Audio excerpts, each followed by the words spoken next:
Assalamualaikum warahmatullahi wabarakatuh. Sebelumnya izin memperkenalkan diri, nama saya Swardana Gani Gustino dengan NPM 2415052030. Di sini saya akan mempresentasikan apa saja yang sudah saya dapatkan atau materi-materi apa saja yang sudah diberikan mengenai mata kuliah pendidikan kewarganegaraan ini yang diampu oleh dosen Ibu Hesti saja. Di sini ada 4 pembahasan. Yang pertama identitas nasional, yang kedua integrasi nasional, yang ketiga konstitusi di Indonesia, yang keempat hak dan kewajiban warga negara. Baik, saya akan menjelaskan poin pertama dulu. Yang pertama ada identitas nasional. Menjelaskan arti identitas nasional dan pentingnya bagi kesatuan bangsa. Mengapa identitas nasional diperlukan untuk memperkuat jati diri bangsa? Menelusuri asal-usul identitas nasional dari sejarah, sosial, budaya, dan politik.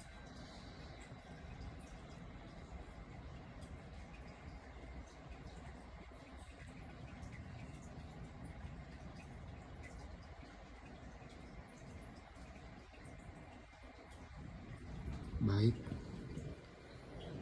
identitas nasional adalah ciri khas atau jati diri suatu bangsa yang membedakannya dari bangsa lain dan menjadi simbol persatuan, kebanggaan, serta pengikat budaya sosial dalam kehidupan bernegara. Fungsi identitas nasional diantaranya adalah sebagai pembentuk rasa kebangsaan, memperkuat integrasi nasional, dan menjaga keutuhan bangsa dalam menghadapi berbagai tantangan seperti globalisasi atau konflik internal. Contoh identitas nasional adalah Pancasila, bahasa Indonesia, Bhinneka Tunggal Ika, budaya gotong royong, serta sejarah perjuangan kemerdekaan. Nah, mungkin itu saja yang bisa saya sampaikan mengenai identitas nasional. Selanjutnya, integrasi nasional.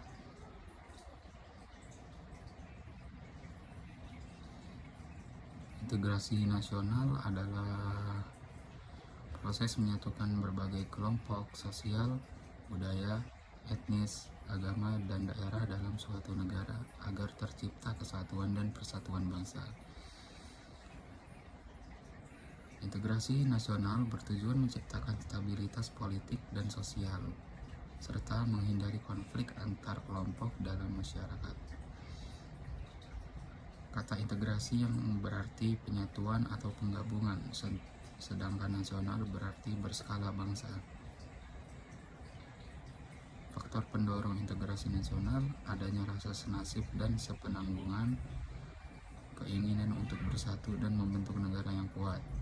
Faktor penghambatnya diantaranya ada konflik antar suku, agama, golongan, ketimpangan sosial dan ekonomi, dan kurangnya rasa toleransi.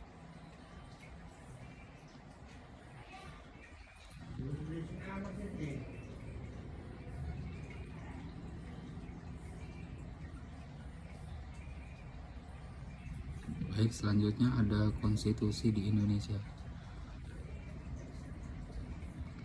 Konstitusi di Indonesia adalah hukum dasar tertulis yang menjadi landasan utama dalam penyelenggaraan negara Republik Indonesia. Konstitusi ini mengatur sistem pemerintahan, hak dan kewajiban warga negara, serta hubungan antara rakyat dan penyelenggara negara. Konstitusi adalah seperangkat aturan dasar yang menjadi pedoman dalam menjalankan pemerintahan dan kehidupan berbangsa dan bernegara.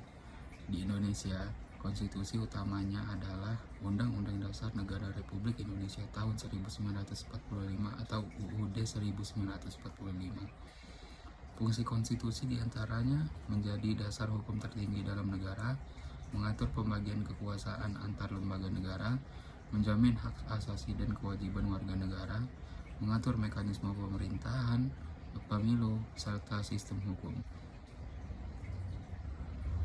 Peran konstitusi dalam kehidupan berbangsa dan bernegara bisa menjadi pedoman dalam penyelenggaraan negara, menjadi pengikat antara rakyat dan pemerintah, dan melindungi hak-hak warga dari penyalahgunaan kekuasaan.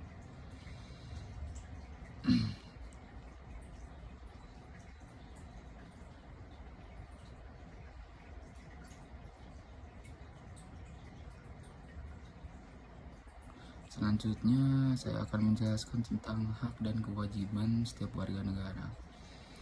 Adalah dua hal yang saling berkaitan dan tidak bisa dipisahkan. Hak adalah segala sesuatu yang diperoleh atau dimiliki oleh semua warga negara, sedangkan kewajiban adalah segala sesuatu yang harus dilakukan atau dipenuhi oleh warga negara kepada negara. Hak warga negara adalah segala hal yang dijamin oleh negara dan dapat dinikmati oleh setiap orang sebagai bagian dari masyarakat dan negara. Contoh hak warga negara diantaranya hak atas pendidikan, hak atas pekerjaan dan penghidupan yang layak, hak atas kebebasan beragama dan keyakinan, hak memperoleh perlindungan hukum, dan hak menyatakan pendapat. Contoh kewajiban warga negara: yang pertama, membela negara; yang kedua, taat kepada hukum dan pemerintah; yang ketiga, menghormati hak orang lain. Itu contoh kewajiban.